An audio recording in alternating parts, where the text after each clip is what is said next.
하나님 자녀의 증거. 요한복음 17장 6절로 9절 말씀입니다.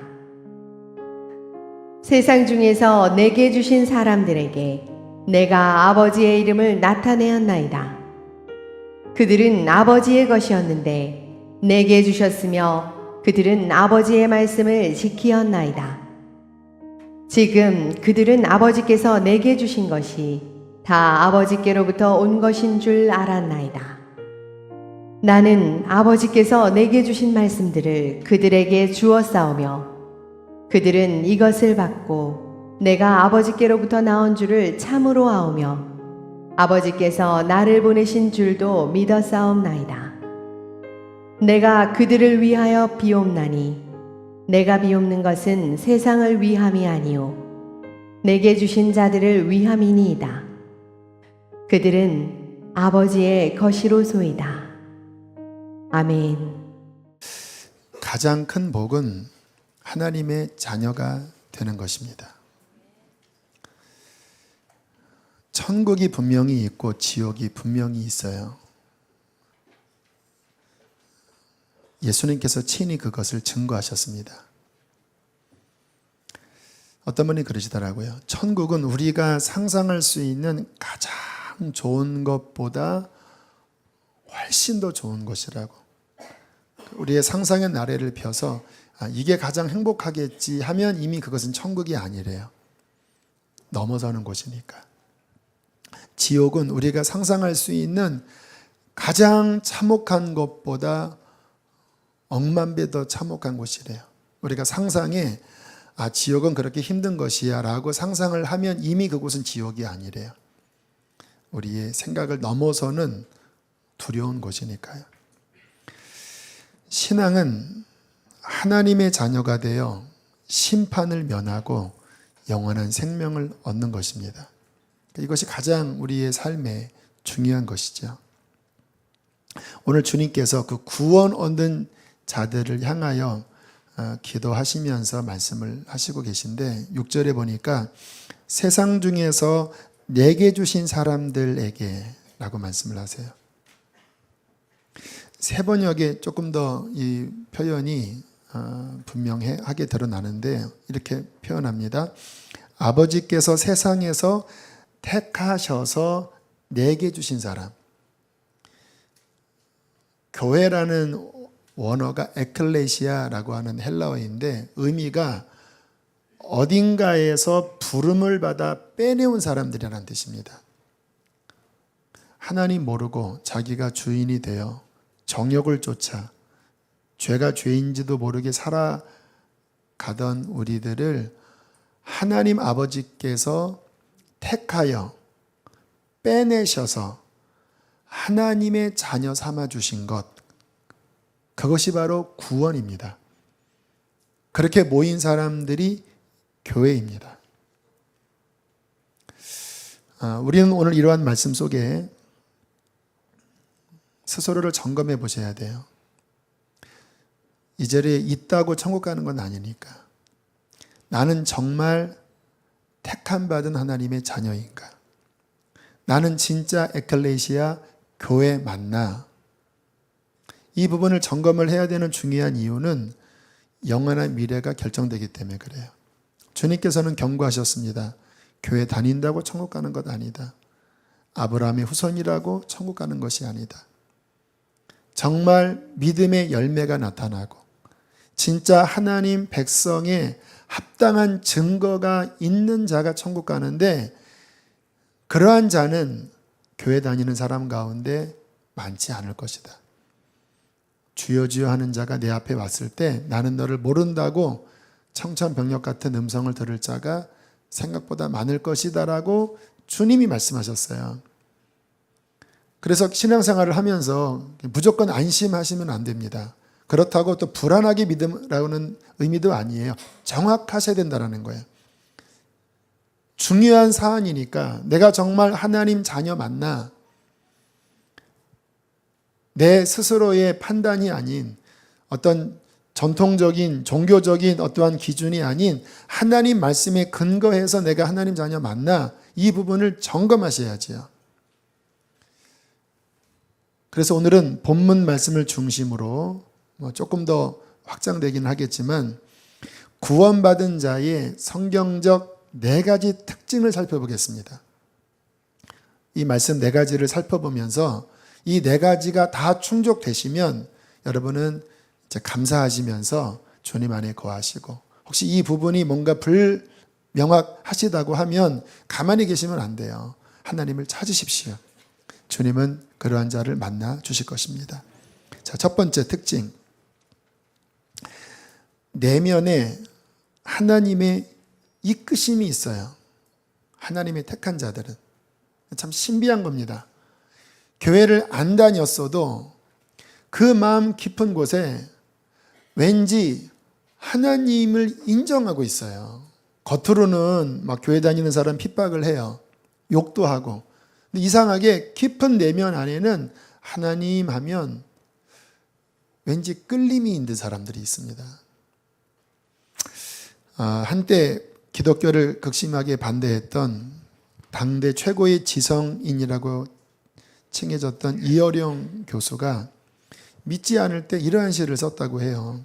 제목도 참 재밌습니다. 어느 무신론자의 기도. 앞뒤가 안 맞죠? 무신론자가 무슨 기도를 합니까? 하나님, 당신의 제단에 꽃 한 송이 바친 적이 없으니 절 기억하지 못하실 겁니다. 그러나 모든 사람이 잠든 깊은 밤에는 당신의 낮은 숨소리를 듣습니다. 그리고 너무 적적할 때 아주 가끔 당신 앞에 무릎을 꿇고 기도를 드립니다. 어떻게 저 많은 별들을 만드셨습니까? 처음 바다에 물고기들을 놓아 헤엄치게 하셨을 때에 저 은빛 날개를 만들어 새들이 일제히 날아오르게 하셨을 때 하나님도 손뼉을 치셨습니까? 정말로 하나님이 빛이 있어라 하시니 거기 빛이 있더이까? 좀 더 가까이 가도 되겠습니까? 당신의 발끝을 가린 성스러운 옷자락을 때 묻은 저의 손으로 조금 만져봐도 되겠습니까? 그리고 저 무지한 사람들의 가슴 속을 풍금처럼 울리게 하는 아름다운 시 한 줄을 쓸 수 있도록 허락해 주시겠습니까? 하나님. 이러한 시를 썼다고 그래요. 겉으로는 아마 그 당시에 이 기독교계와 글로써 서로 논쟁을 벌였습니다. 기독교를 반박하는 글을 한참 썼었거든요. 그런데 왠지 부인할 수 없게 모두가 잠든 깊은 밤이면 왠지 하나님을 그 속에서 인정하고 있는 거예요. 그리고 깊은 속에서 하나님께 좀 더 가까이 가도 되겠습니까? 라는 기도를 드리고 있어요. 밤하늘의 별을 볼 때 진짜 조물주가 만드신 건가? 새들이 날아갈 때 정말 하나님이 저 은빛 날개를 창조하시면서 태초에 막 손뼉을 치며 기뻐하신 게 아닌가? 혹시 그분이 나를 받아주실 수 있다면, 내가 겉으로는 하나님 반대했지만 그러나 참된 신이라면 나 같은 자를 받아줄 수도 있을 거야. 당신의 옷자락을 저의 때 묻은 손으로 만질 수 있겠습니까? 이러한 내면에 하나님을 향한 어떤 이끌림이 있었다라는 거예요. 결국은 딸의 병을 통하여 하나님을 만나 지금은 글로써 예수님을 전하는 그리스도인이 되었어요. 예수님이 이렇게 말씀하셨습니다. 요한복음 6장 44절에 보면 아버지께서 이끌지 아니하시면 아무도 내게 올 수 없으니 오는 그를 내가 마지막 날에 다시 살리리라. 여러분, 이 신앙생활은요, 우리의 의지만으로는 되지 않습니다. 뭔가 내면 안에 하나님의 이끄심이 있어요. 이것을 요한 웨슬리는 선행은총이라는 말을, 신학적 용어를 만들었습니다.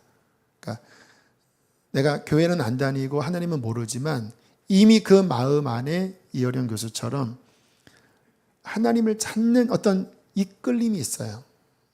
하나님의 터치하심인 거예요. 아마 이 자리에 계신 많은 분들이 그것이 무엇을 의미하는지 아실 겁니다. 그렇지, 내가 그렇게 해서 하나님 앞에 나왔지. 내 인생에 고난이 있었을 때 내가 왜 다른 데 가지 않고 내가 왜 하나님을 찾았나? 왜 교회에 왔을 때 나는 눈물을 흘렸나? 하나님이 그 마음 안에서 이끄신다라는 거예요. 사도 바울이 전도를 하러 다닐 때 그러한 것을 경험했나 봐요. 어떤 지역은 아무리 외쳐도 사람들의 반응이 없습니다. 아테네 지역 같은 경우에는 그랬어요. 그 사도행전 보면 반응이 시큰둥했습니다.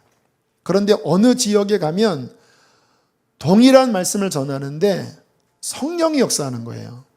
사람들이 눈물을 흘리고 복음이 능력 있게 전파되는 거예요. 그러한 지역 가운데 하나가 데살로니가 지역이었습니다. 바울이 쓴 서신 데살로니가 전서 1장에 보면 바울이 이렇게 편지를 쓰고 있어요. 하나님의 사랑하심을 받은 형제들아, 너희를 택하심을 내가 안다. 왜냐하면 우리 복음이 너희에게 전파되었을 때 말로만 너희에게 이른 것이 아니라 능력과 성령과 큰 확신으로 이루어진 것을 내가 보았다. 그러므로 내가 아는 것은 무엇이냐? 하나님이 너희를 택하셨다. 지난 초에 2017년 초에 중국을 다녀왔을 때 탈북하는 자매를 만났다고 했잖아요. 기구한 인생입니다. 아무튼 그 당시 한 10년, 15년 전 탈북한 분들 이야기 들어보면 참 기가 찹니다. 그 강을 건널 때 죽음의 위기를 가까스로 모면하면서 정말 그 추운 얼음물을 지나서, 그리고 중국에서 이리 팔려가고 저리 팔려가고 두려워서 떠는 그 생활을 한 그 10수년. 제가 만날 때는 중국의 한 형제와 결혼해서 중국 변방에 숨어 살고 있던 그런 시기였어요. 근데 참 놀라운 하나님의 섭리로 그 중국용 카톡이 있대요. 우리나라 카톡이 아니라 중국판 그 SNS 프로그램이 있는데 그거를 통해서 어떻게 연결이 된 거예요. 그리고 난 다음에 근데 그 참 신기한 게 뭐냐면 전혀 기독교적인 이야기를 이쪽에서 하지 않았는데도요, 그 자매가 먼저 혹시 교회 다니십니까? 목사님이십니까? 이런 글을 보냈대요. 그래서 깜짝 놀랐대죠. 왜 그런 말을 했습니까? 했더니 왠지 그럴 것 같았다고. 결국 전도인의 권유로 그 인근에 있는 교회를 처음 나갔는데 이 자매가 하는 말이 처음 교회를 간 그 첫날 예배당에서 찬양 소리를 들었는데 그냥 눈물이 쏟아졌대요. 근데 울면 울수록 오히려 마음이 시원해지면서 그런 경험 있잖아요. 하나님의 품 안에 안긴. 그리고는 예배 시간이 너무 기다려지고 매일 예배 드렸으면 좋겠다고 하는 마음이 들고, 그러면서 불과 몇 개월 만에 정말 신기할 정도로 하나님의 자녀로 변화되어졌어요. 이번 사드 때문에 그 중국의 검문 건색이 심해진 그러한 사이에 하나님께서 이 자매를 또 인도하셔서 지금 중국 북경을 넘어서 지금 거의 한국에 지금 오고 있는 중이에요. 하나만에 있는지는 모르겠는데 10월 정도면 이제 한국에 완전히 정착을 할 수 있겠다고 이야기를 해요. 참 하나님이 또 특별하게 붙잡는 그러한 딸이라는 생각이 드는데, 그 마음 안에 우리의 어떤 것을 넘어선 주님의 손길이 있는 자가 하나님의 택함 받은 복된 자입니다. 오늘 아마 이 가운데 계신 대부분의 분들은 그 손길을 아마 경험하셨고 지금도 경험하고 계실 것입니다. 이게 첫 번째 특질이에요. 그러나 이것만 가지고는 구원받은 자라고 확신은 안 돼요. 그렇게 이끌림을 받았다가 또 뒤로 가는 분들도 많이 있기 때문에. 그래서 두 번째의 증거가 오늘 본문을 통하여 증명이 되어져야 합니다. 우리 6절 말씀 한번 읽어보시겠습니다. 시작.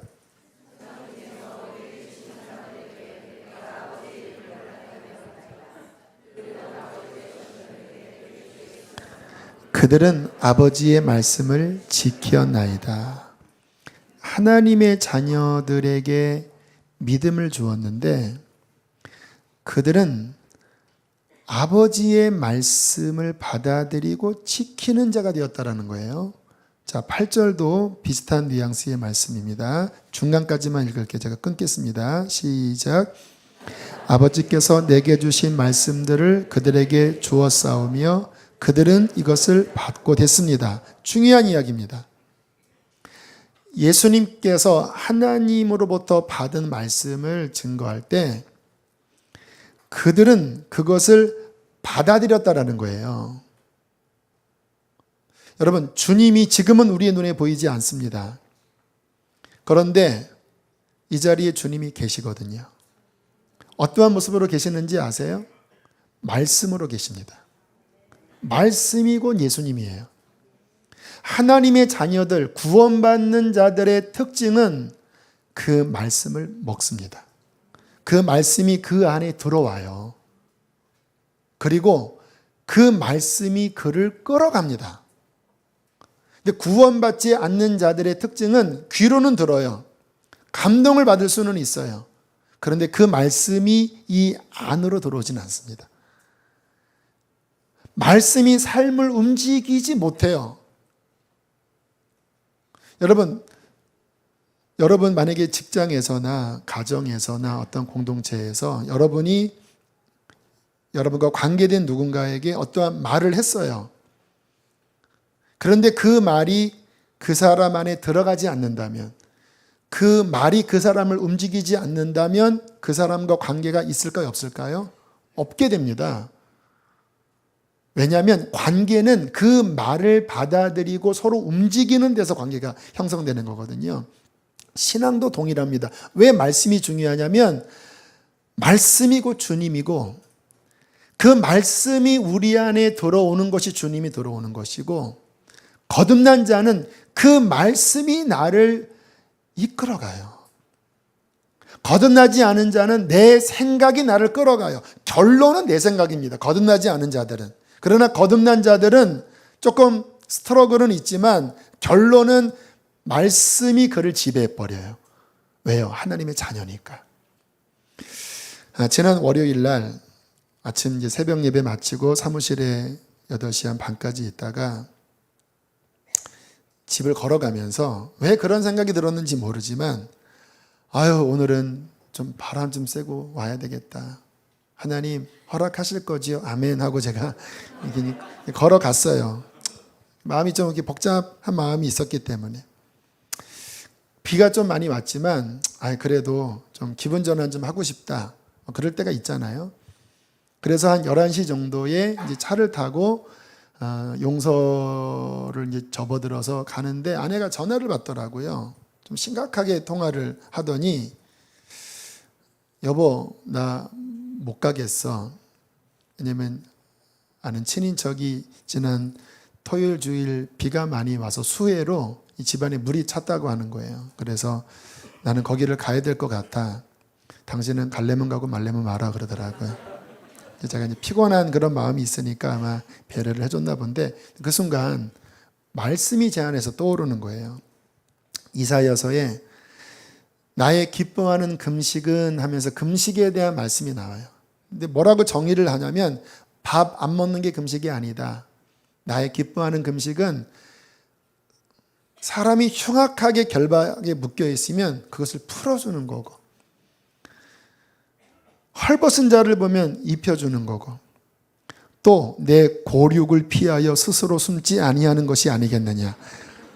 참 말씀은 이렇게 무서워요. 금식을 하고 있었거든요. 근데 성령님께서 진정한 금식을 비춰주시는 거예요. 진정한 금식은 이럴 때 가는 거다. 너는 지금 마음이 복잡해서 바람 쐬고 싶지만 그러나 나는 네가 이 상황에서 그리로 가지 않고 어려움 당한 진지하게 가는 것을 내게 원한다. 근데 참 신기하지요? 제 속에서 아멘 하는 마음이 드는 거예요. 한편으로는 그냥 아내만 가고 나는 내일 특세 말씀도 준비하고 좀 쉴까라는 마음이 있었지요. 그런데 그게 나를 주장하지 않고 그 주님의 제안에서 울려나오는 말씀이 저를 주장하시더라고요. 그래서 나도 함께 갑시다 하고 그날 다시 옷을 갈아입고 그곳에 가서 물 닦고 이렇게 정리를 해드리고 왔는데 마음이 참 좋더라고요. 오히려 다른 데 가서 이렇게 기분 전환한 것보다 제 영혼은 훨씬 더 상쾌하고 기쁘더라고요. 왠지 아십니까? 하나님 말씀이 복입니다. 그 말씀의 길로 갈 때 하나님께서 지지하시는 게 있어요. 내가 원하는 길로 가면 나는 좋지만 그분과 길이 달라버리면 가면서 불편한 게 있잖아요. 물론 하나님이 그런 거는 허락하지 않느냐? 그렇지는 않아요. 그러나 그 시간만큼은 하나님은 이리로 가길 원하실 때 그분께 순종하니까 그 말씀의 지지 속에 평강이 있고 제 속에서 참 갔다 오길 잘했다. 또 그렇게 어려움 당한 그거 보면서 눈물도 나고 참 이 세상에 이렇게 힘든 사람들이 많이 있는데 참 긍휼한 마음도 들고 무엇보다 감사했던 것은 하나님의 말씀이 제 안에 있는 것이 너무나 기쁘더라고요. 오늘 주님께서 말씀하십니다. 그들은 아버지의 말씀을 지키었나이다. 나는 아버지께서 내게 주신 말씀들을 그들에게 주었사오며 그들은 이것을 받아들였습니다. 하나님의 자녀는 환경이 그를 지배하지 않고 말씀이 그를 지배합니다. 여러분, 이 천지 만물과 이 세상은 무엇으로 지어진 거 아시죠? 말씀으로 지어졌어요. 그래서 이 세상과 만물의 근원, 또 더 위에 있는 권위는 하나님의 말씀입니다. 우리가 거듭나서 하나님의 자녀가 되었다면 우리는 그 말씀의 지배를 받아서 세상을 살아가요. 몇 주 전 토요일 날 제 아내가 토요일 저녁 기도를 하고 좀 아마 늦게 왔는지 아무튼 저는 10시 넘어서 주일날 새벽 일찍 일어나야 되니까 한 10시 좀 넘어서 잠이 들었어요. 아내가 제가 잠들었을 때 왔는데 아침에 3시 40분에 알람이 울려서 눈을 떠니까 카톡이 와 있더라고요. 제 아내한테. 이러한 문구가 적혀 있었습니다. 고린도후서 4장 8절 우리가 사방으로 우겨쌈을 당하여도 쌓이지 아니하며 답답한 일을 당하여도 낙심하지 아니하며 주님이 기도할 때 주신 말씀이야 힘내 라고 하는 짤막한 문자였어요. 이게 참 감사하게 그 전달 밤에 그날도 좀 복닥했거든요. 그리고 잠이 들고 새벽에 눈을 떴을 때 띵 하고 나온 문자가 우겨쌈을 당하여도 쌓이지 않고 답답한 일을 당해도 낙심하지 않는 자가 우리다. 왜냐하면 이 질그릇 같은 우리 안에 보배이신 예수님이 계시기 때문이다. 근데 기도하다가 이 말씀을 받았대요. 그리고 남편에게 보내라. 그리고 이 말씀이 주일 새벽 일찍 저한테 제 눈에 들어온 거예요. 힘이 났습니다. 그 말씀이 제 마음에 위안이 됐고 또 하나님의 약속 때문에 힘이 났어요. 이게 하나님 자녀의 특징입니다. 이 세상은 풍랑이 일고 또 감정적으로는 이리저리 요동하고 이러한저러한 일이 끊임없이 생기죠. 그런데 우리가 세상 사람처럼 그 모든 환경에 내 판단, 내 생각, 내 경험, 나의 기호대로만 움직이면 어떻게 하나님의 사람입니까? 세상 사람이지. 하나님의 자녀는 하나님의 말씀이 그 안에 있습니다. 그리고 그 말씀이 그에게 힘을 주기도 하고 그를 교훈하시기도 하고 그 말씀이 그의 인생을 끌어가셔요. 이 말씀대로만 산다면 그는 치우치지 않는 인생을 살게 돼요. 여러분 여호수아 1장에 하나님께서 여호수아에게 경고하셨던 말씀이 뭐냐면 좌로도 치우치지 말고 우로도 치우치지 말아라. 그럼 뭐가 좌고 뭐가 우예요? 좌로나 우로나 치우치지 않는 복된 바른 길은요, 하나님 말씀하신 그 위에 딱 서는 것이 치우치지 않는 삶입니다. 여기서 벗어나서 뭐 급진적으로 가든 보수적으로 가든 우리는 다 나는 이러한 사상을 갖고 있어, 나는 이런 거를 더 원해라고 하지만 그리스도인은 좌로나 우로나 가는 게 아니라 하나님의 말씀 위에 서서 가는 거예요. 그리하면 내 길이 형통하리라. 어디로 가든지 내가 너와 함께 할 것이다. 왜요? 말씀이 곧 하나님이시기 때문에. 구원받은 자는 하나님의 자녀가 되어 그 말씀과 함께 주님 동행하니까 그분께서 우리의 길을 풀어주시고 승리하게 하시고 이끌어 가시는 거예요. 자신에게 질문하십시오. 말씀이 여러분을 지배하십니까?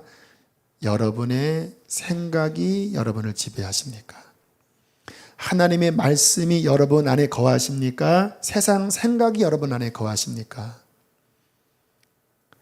중간쯤이 있는 분들도 많으실 거예요. 그런 분들은 하루속히 말씀 앞에 더 나아가십시오. 그리고 주님, 주의 말씀이 정로이니 당신의 말씀대로만 저를 이끌어 주십시오. 그렇게 말씀 앞에 자신을 노출시킬 때 하나님의 말씀이 여러분 안에서 여러분을 끌어가실 것입니다. 모든 상황 속에서 그것만 잡으면 나머지 걱정 안 해도 돼요. 왜냐하면 말씀이 천지만물을 짓는 능력이기 때문에. 지금 우리 교회 여러 상황도 저는 말씀이 분명하면, 하나님의 말씀이 분명하게 임하면 저는 그 안에서 저는 감사해요. 왜냐하면 말씀이 이 교회를 끌어간다면 분명히 승리할 것이기 때문에, 합력하여 선을 이룰 것이기 때문에. 그래서 구원받은 자들은 늘 분별하셔야 합니다. 주님, 내 뜻대로 하지 마시고 하나님의 말씀대로 하시옵소서. 자, 세 번째와 네 번째 증거는 한 가지로 연유하여 파생되는 특징입니다. 자, 그 한 가지가 뭐냐? 9절을 읽어보시면 나와요. 자, 9절 말씀 함께 읽겠습니다. 시작.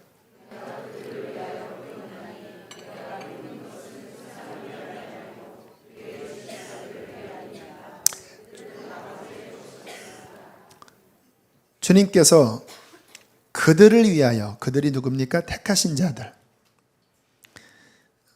자신에게 주신 귀한 양들, 이제 그들을 위해서 뭐 하신다고 말씀합니까? 비옵나니. 15절도 한번 읽어보실까요? 시작.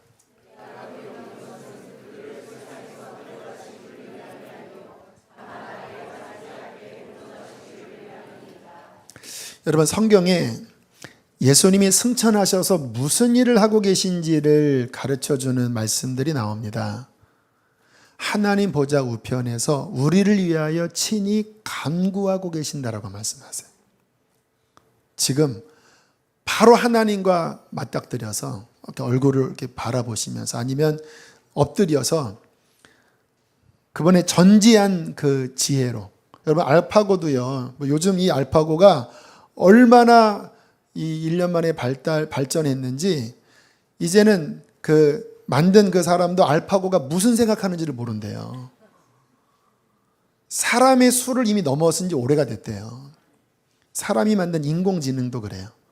여러분, 우리 주님이 온 천지 만물을 다 움직이시고 우리의 모든 것을 다 아시면서 한순간에 우리의 모든 것을 아버지 앞에 정확하게 아를 수 있는 분이 예수 그리스도이십니다. 그분께서 우리를 위하여 기도하고 계셔요. 택함 받은 자들은. 그렇기 때문에 다음 세 번째와 네 번째의 증거들이 따라옵니다. 자, 세 번째 증거는 뭔가 하면, 자, 15절로 인하여 파생되는 증거예요. 자, 주님이 무슨 기도를 하시냐? 그들을 세상에 데려가시기를 위함이 아니요 다만 악에 빠지지 않게 보전하시기를 이니이다. 그러니까 주님의 기도 제목의 핵심은 택함 받은 자들이 시험에 들지 않게 하시고 악에서 구하시옵소서. 이게 주님의 기도 제목이래요. 왜냐? 여러분, 주님의 눈에 가장 안 좋은 것은 죄입니다. 죄는 정말 무서운 것이에요. 처음 따먹을 때는 달콤해 보이지만 이 죄의 결과는 결국 죽음과 같은 것입니다. 자기의 인생을 망치고 자기의 영혼을 지옥으로 보내고 자기의 가정을 망치고, 정말 죄는 무서운 것이거든요. 그렇기 때문에 우리 주님의 밤낮 눈물로 기도하는 제목은 주님, 택하신 하나님의 자녀들이 악에 빠지지 않도록 지켜주시옵소서. 이 기도를 우리를 위하여 애절하게 하고 계신다는 거예요. 그러나 문제가 있습니다. 이 세상은 너무나 악하고 우리는 그 죄에 너무나 끌리는 본성을 가지고 있는 거예요. 그러니까 오늘 주님께서 15절에 세상에 데려가시기를 위하여 기도하지는 않습니다라는 이 말씀 안에는 뭐가 포함되어 있냐면, 한편으로는 차라리 이 악한 세상에서 그냥 예수 믿자마자 데려가는 게 더 좋지만, 그러나 그들을 세상에 놔둬야 그들이 또한 전도를 하고 하나님의 그 일을 그 기간 동안에 할 것이기 때문에 데려가고 싶지만 데려가지는 않고 이 땅에 죄악 가운데 이리 가운데 걸어가는 양처럼 그들이 살아가는데 하나님 그들을 좀 지켜주십시오. 그 기도를 주님께서 간절하게 하신다라는 거예요.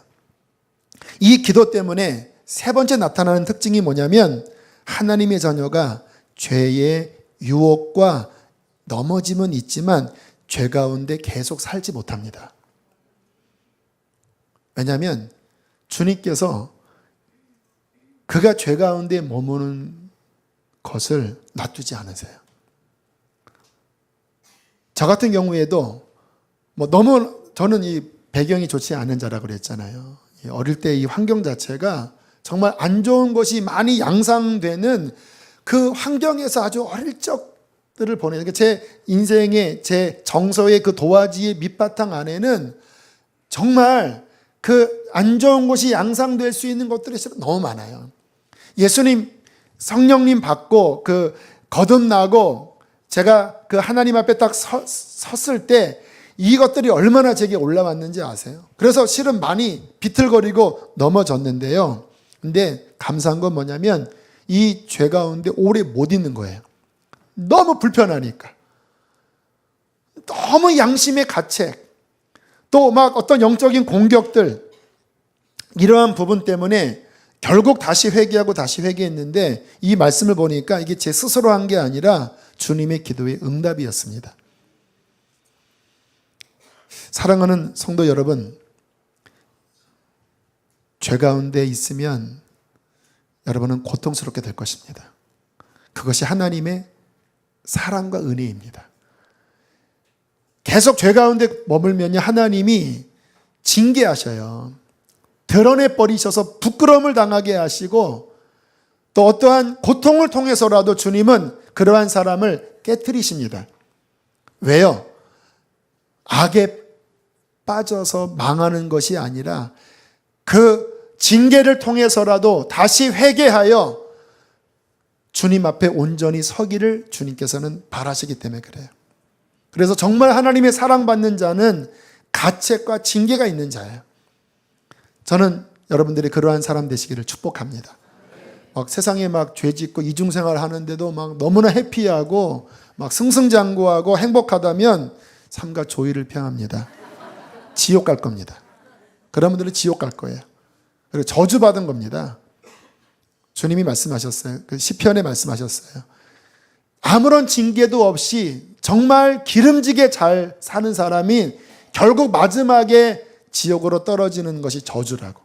오히려 하나님의 자녀들은 날마다 주님의 징계를 받고 양심의 가책을 받고 주님이 훈계하시지만 그로 말미암아 하나님 앞에 바로 서는 것, 이것이 은혜 중에 은혜라고 말씀을 하는 것입니다.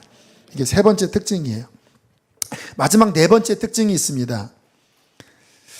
로마서 8장에 이러한 말씀들이 나와요. 들어보세요. 그는 하나님 우편에 계신 자요 우리를 위하여 간구하시는 자신이라. 누가 우리를 그리스도의 사랑에서 끊으리요. 환난이나 곤고나 박해나 기근이나 위험이나 칼이랴. 우리가 종일 주를 위하여 죽임을 당하게 되며 도살당할 양같이 여김을 받았나이다. 그러나 이 모든 일에 우리를 사랑하시는 이로 말미암아 우리가 넉넉히 이기느니라. 주님께서 우리를 위하여 눈물로 기도하시는 그 기도로 인하여 우리에게 당하는 많은 환난 가운데서도 그는 쓰러지지 않고 다시 서요. 여러분, 지금 그 어려운 지역에서 예수님 믿고 막 굶주리고 수용소에 갇히고 순교당하는 그런 사람들 있지요. 그런 분들의 특징이 있다고 그래요.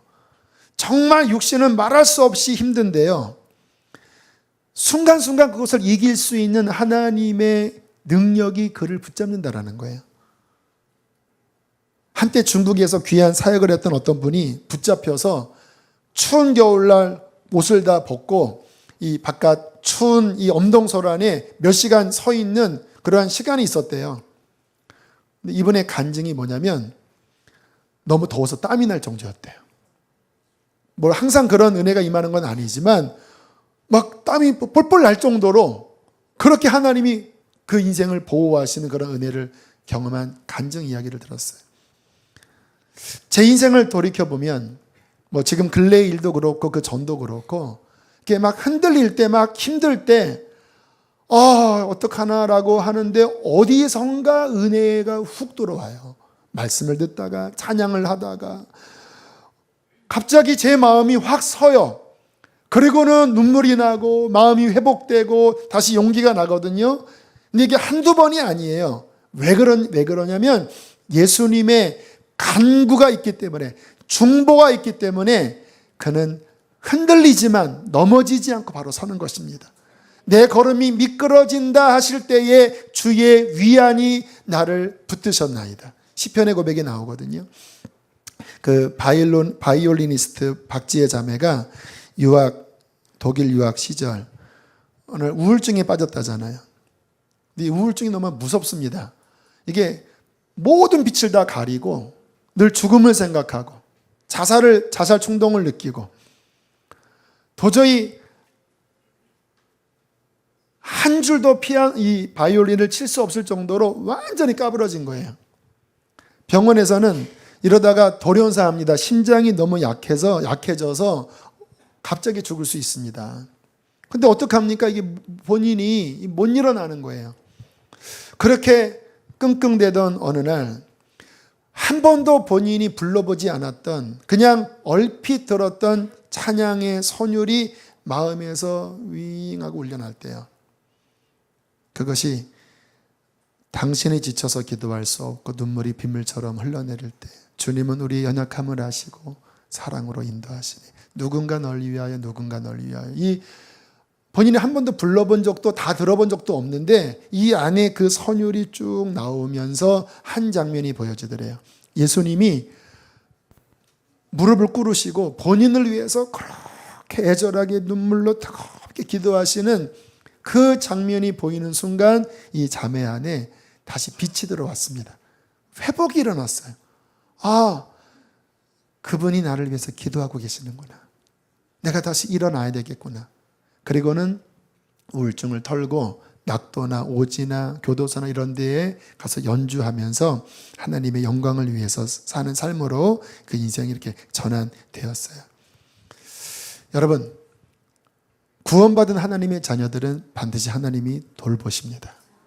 그래서 어떠한 일을 만나지만 그것이 망하는 쪽으로 결론되지 않고 오히려 합력하여 선을 이루어요. 그 자체가 좋은 것은 아니었거든요. 그런데 그 안 좋은 일에 하나님의 은혜와 도우심이 역사하여 오히려 그것 때문에 더 정결하게 되고 더 거룩하게 되고 더 하나님의 능력을 경험하게 돼요.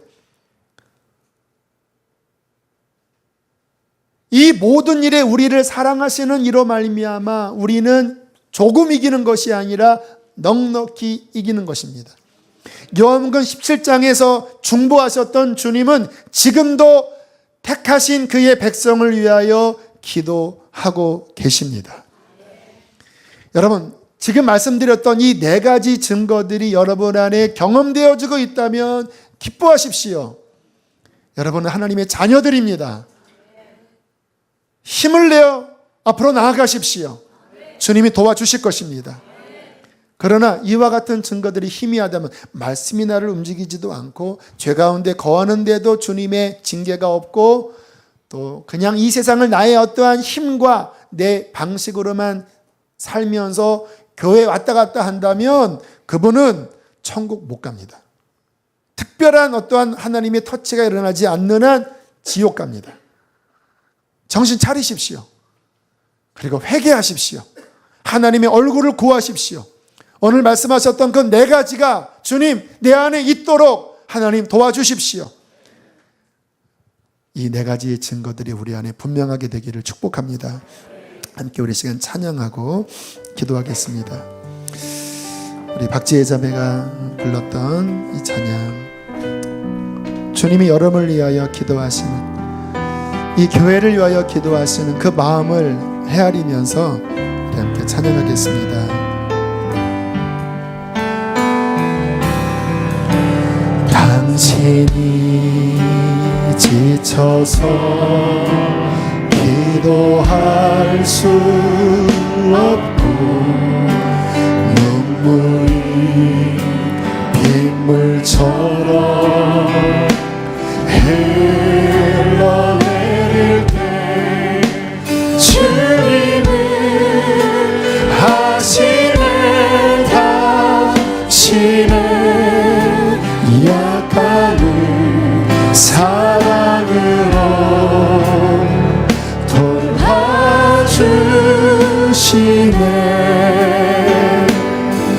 누군가 널 위하여, 누군가 널 위하여. 그분이 누구실까요? 주님이 기도하네. 주님이 기도하네.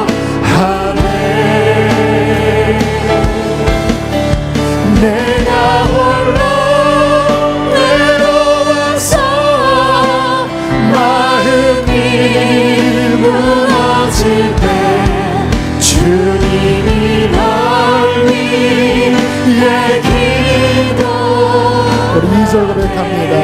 당신이 외로이 홀로 남았을 때, 당신이 외로이 홀로 남았을 때 당신은 누구에게 위로를 얻나. 주님은 하시는 당신의 마음을 그대 홀로 잊지 못하네. 우리 주님이 날 위해 기도하네. 주님이 날 위하여,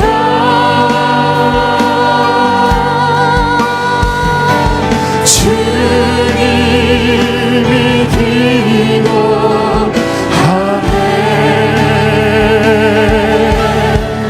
내가 홀로 외로워서 마음이 무너질 때 주님이 날 위해. 우리 한 번 더 주님을 바라봅시다. 주님이 날 위하여 기도하네. 주님이 날 위하여,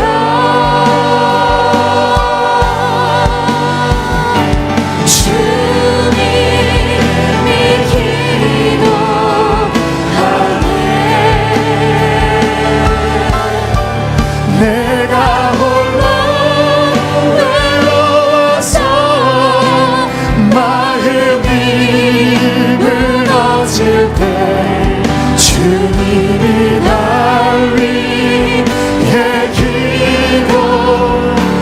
시간 기도하실 때 하나님, 나는 하나님의 자녀입니다. 나를 위하여 주님은 기도하고 계십니다.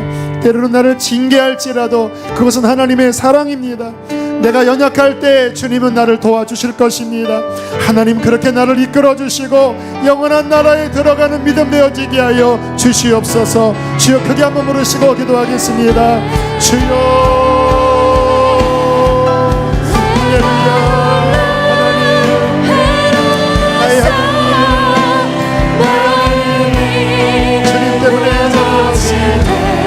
내가 주님 때문에 이 자리에 왔습니다. 하나님, 나를 버리지 아니하시고 하나님, 나를 기억하소서. 하나님, 나와 함께하여 주셨습니다. 주의 말씀이 나를 왔으니 그것이 나의 기쁨이었으며 하나님의 은총이었습니다.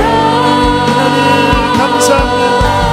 하나님, 내가 죄에 빠져 넘어졌을 때 나를 내버려 두지 아니하시고 나를 회개케 하시고 나를 바르게 세워주신 것이 하나님의 사랑이었습니다. 내가 연약하여 흔들릴 때, 내가 외롭고 슬퍼할 때 나를 버리지 아니하시고 나에게 위로하시고 나를 힘주셨던 분은 주님이셨습니다. 하나님, 우리를 구원하시니 감사합니다. 나를 위하여 기도하시는 주님으로 인하여 감사와 찬양을 드립니다. 아버지 사랑합니다. 아버지 사랑합니다. 주께로도 나아갑니다. 모든 짐을 주님께 맡깁니다. 이 교회를 주님의 손에 올려드립니다. 주님의 백성들이 아닙니다. 하나님 아버지, 도와주시고 아버지 지켜주시고 바른 길로 이끌어 주십시오. 이 교회를 하나님 지켜주십시오. 주님의 등갑수로 사신 교회가 아닙니다. 하나님의 손에 올려드립니다. 하나님, 눈물로 감싸고 계십니다. 감사드립니다. 아버지 축복하오니 하나님 도와주십시오. 주님의 은혜였습니다. 주님이 이끄셔서 우리가 여기까지 이르렀습니다. 주님을 찾는 마음을 주신 이도 하다리비셨습니다. 주의 말씀이 들릴 때에 그것이 나의 기쁨이 된 것도 하나님의 사랑이었습니다. 죄 가운데 헤맬 때에 우리를 버려두지 않고 때로는 책망하시고 채찍질을 통해서라도 바르게 설 수 있게 하신 것은 주님의 눈물의 강구 때문이었습니다. 지치고 외롭고 우리의 힘이 없었을 때에 말씀으로, 성령으로, 공동체를 통하여 우리를 다시 일으키신 것도 우리 주님의 기도 때문이었습니다. 하나님 감사합니다. 주님의 택함 받은 백성 된 것을 인하여 감사합니다. 우리를 영원한 그날까지 이끌어 주시고 주님을 떠나지 않게 하여 주십시오. 이 교회를 주의 손에 올려드립니다. 주님의 백성들로 모인 주님의 교회 아닙니까? 하나님 정결케 하여 주시고 주님 이끌어 주십시오. 하나님, 당신의 능력으로 이 모든 것이 하나님의 아름다운 선으로 바뀌어지게 하여 주시옵소서. 범죄한 자를 하나님 돌이켜 주시고 하나님 앞에 온전히 세워 주시옵소서. 귀한 예물을 봉헌합니다. 기쁘게 흠양하여 주시옵소서. 이제는 우리를 죄에서 건지신 예수 그리스도의 은혜와 하늘아버지의 그 크신 사랑하심과 성령의 충만한 감동이 하나님의 자녀들의 마음과 가정과 삶과 교회 속에 충만하시기를 축원하옵나이다. 아멘.